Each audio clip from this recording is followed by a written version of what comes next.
नमस्कार। आज हम पढ़ेंगे उपसर्ग के बारे में। उपसर्ग किसे कहते हैं? कुछ प्रश्न ले रहे हैं यहाँ पर उपसर्ग के। उपसर्ग किसे कहते हैं? उदाहरण सहित लिखिए।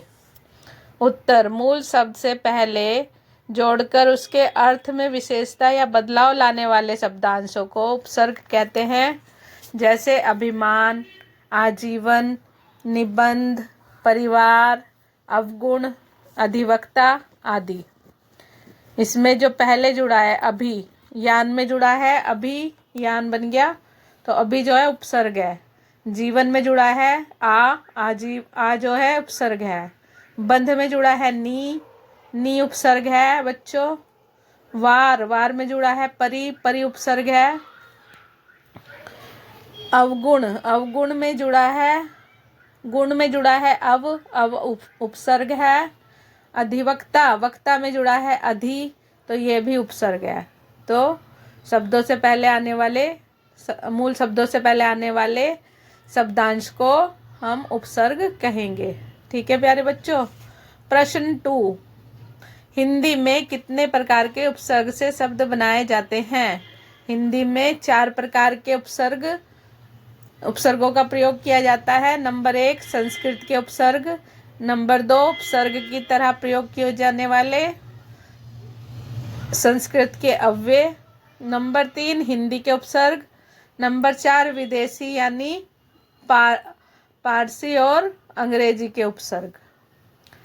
प्रश्न नंबर 3 है, क्या उपसर्गों का स्वतंत्र रूप से प्रयोग किया जा सकता है? उत्तर: हाँ, उपसर्ग का विशेष अर्थ होता है। उपसर्ग का विशेष अर्थ होता है, किंतु इस अर्थ में इनका स्वतंत्र रूप से प्रयोग नहीं किया जाता। प्रश्न था इसमें, प्रश्न 3, क्या उपसर्गों का स्वतंत्र रूप से प्रयोग किया जाता है? उत्तर: हर उपसर्ग का विशेष अर्थ होता है, किंतु इस अर्थ में इनका स्वतंत्र रूप से प्रयोग नहीं किया जाता बच्चों। यह इसका आंसर है। प्रश्न नंबर 4, उपसर्ग शब्द होते हैं या शब्दांश? उपसर्ग शब्दांश होते हैं। ये मूल शब्दों के पहले जुड़कर नए शब्द बनाते हैं। संस्कृत के उपसर्गों के कुछ उदाहरण लेते हैं हम बच्चों यहाँ पर। पहला उपसर्ग है अ होता है। आ का मतलब होता है रहित या अभाव, यानी ना का भाव। जैसे भाव में अ जुड़ा तो बना अभाव, धर्म में आ जुड़ा तो अधर्म, सत्य में आ जुड़ गया तो असत्य, ज्ञात में जुड़ा अ तो अज्ञात, जय में जुड़ा अज्ञेय, विश्वास में आ जुड़ा तो अविश्वास हो गया, न्याय में जुड़ा तो ये हो गया अन्याय। अ का मतलब अ लगा के हम विलोम भी बना सकते हैं। तो ये उपसर्ग का प्रयोग इस तरह से मूल शब्दों से पहले होता है। दूसरा संस्कृत का उपसर्ग है अति।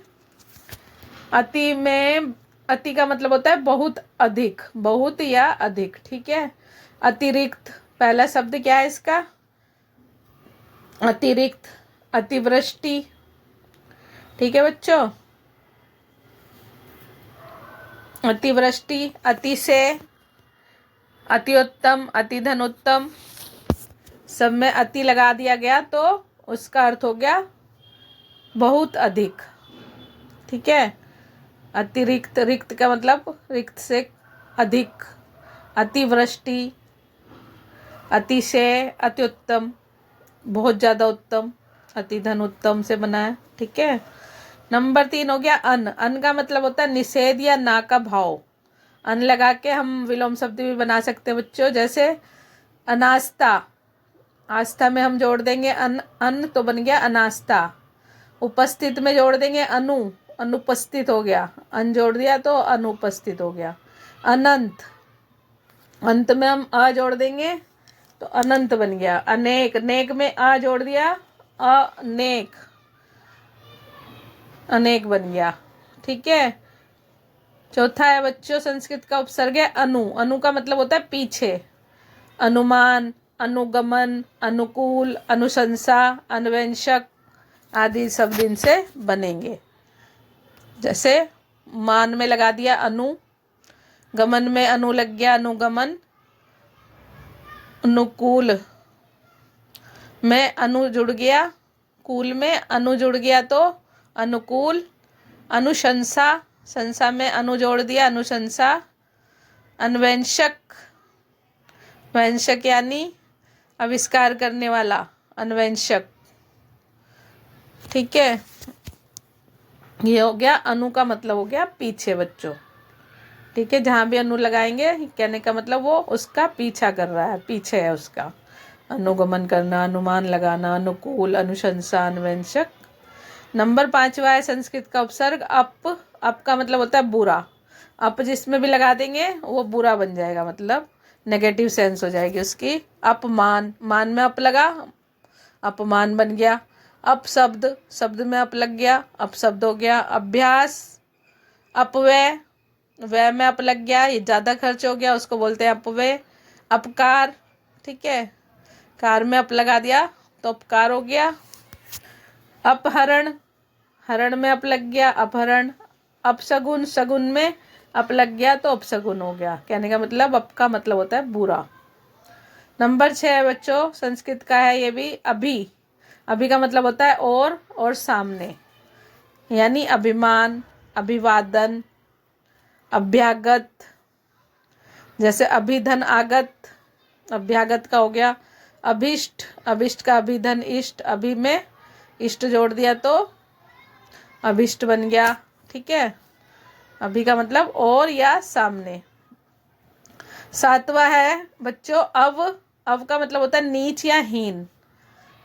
जैसे अव लगा के गुण में अव लगा दिया तो अवगुण बन गया। रोध में अव लगा दिया, अवरोध बन गया। नति में अव लगा दिया, अवनति बन गया। शेष में अव लगा दिया, अवशेष बन गया। और तार में हमने अव लगा दिया तो अवतार बन गया। ठीक है बच्चों। 8वां है आ। आ का मतलब होता है भर या तक। आजन्म यानी पूरे जन्म भर। आदेश, आग्रह, आगमन, आपूर्ति, आहार।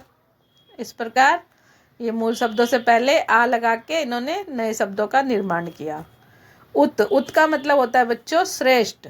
9वां उपसर्ग है संस्कृत का हमारा उत। उत का मतलब होता है उत्कर्ष।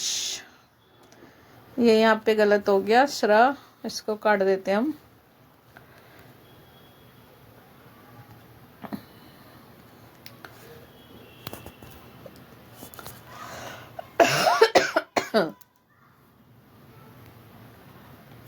उत्कर्ष, उत्कर्ष, अपसर्ग, उत्थान, उद्गार, उद्धनगार, उन्नति। ये सब क्या है? उत का मतलब होता है श्रेष्ठ।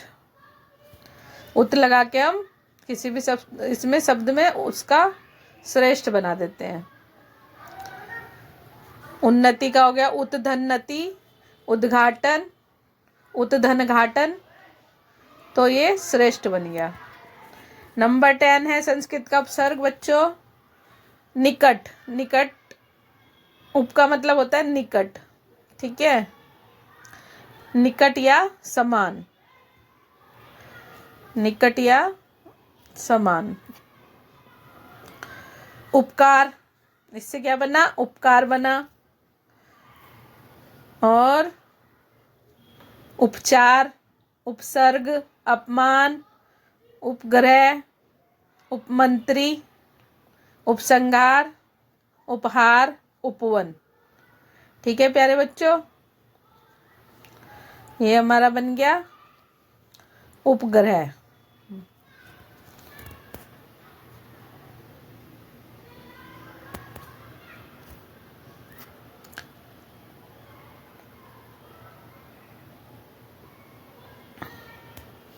उद्गार, ठीक है, उपग्रह, उपमंत्री, उपसंहार, ये सब शब्द जो है शब्दों से पहले लगा उप, तो इसका मतलब हो गया निकट। कार के पहले लगा उप, उपकार बन गया। चार के पहले लग गया उप, तो बन गया उपचार। सर्ग से पहले उप लगा दिया उपसर्ग। मान से पहले अप लगा दिया अपमान, ये गलत हो गया।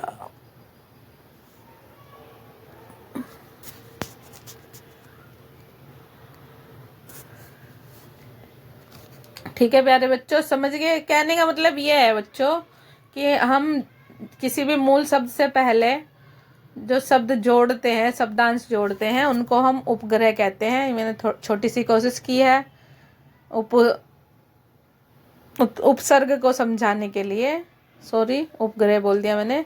उपसर्ग को समझा रही हूँ कि उपसर्ग क्या है और कैसे प्रयोग में किए जाते हैं। ये काफ़ी बड़ा लेसन है बच्चों, इतने से में समझ नहीं आएगा आपको, और वीडियो बनाऊंगी इसके लिए मैं। धन्यवाद। पहले इतना समझिए प्यारे बच्चों, पढ़िए ध्यान से।